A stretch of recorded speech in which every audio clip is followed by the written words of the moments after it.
और अब कुछ खबरें खेल के मैदान से। वेस्ट इंडीज ने पाकिस्तान के खिलाफ व्हाइट बॉल सीरीज के शेड्यूल का ऐलान कर दिया। पाकिस्तान क्रिकेट टीम जुलाई अगस्त में व्हाइट बॉल क्रिकेट सीरीज खेलेगी, जिसके लिए क्रिकेट वेस्ट इंडीज ने शेड्यूल का ऐलान कर दिया। व्हाइट बॉल सीरीज में 3 T20 और 3 वनडे मैचेस शामिल हैं। T20 मैचेस अमेरिका में खेले जाएंगे और तीनों T20 matches Broward County Florida में होंगे। T20 मैचेस 31 जुलाई, 2 और 3 अगस्त को खेले जाएंगे।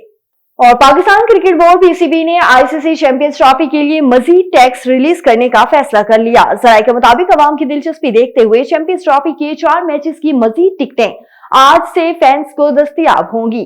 पाकिस्तान बामुकाबला न्यूजीलैंड, पाकिस्तान बामुकाबला बांग्लादेश और ऑस्ट्रेलिया बामुकाबला इंग्लैंड और दूसरे सेमीफाइनल के मजीद टिकट्स जारी होंगे।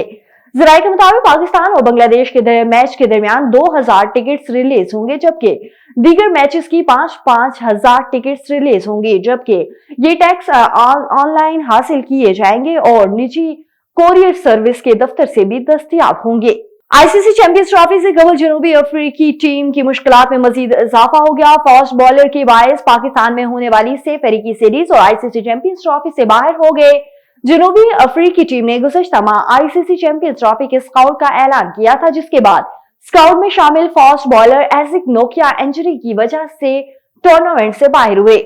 नोकिया की इंजरी के बाद जेबर अलाइड क्वाइटजी का नाम इनके मुतबादिल के तौर पर चैंपियंस ट्रॉफी और सह अफ्रीकी सीरीज के स्काउट में शामिल किया गया, लेकिन अब क्वाइटजी भी इंजरी का शिकार होकर सह अफ्रीकी सीरीज और चैंपियंस ट्रॉफी से बाहर हो गए हैं।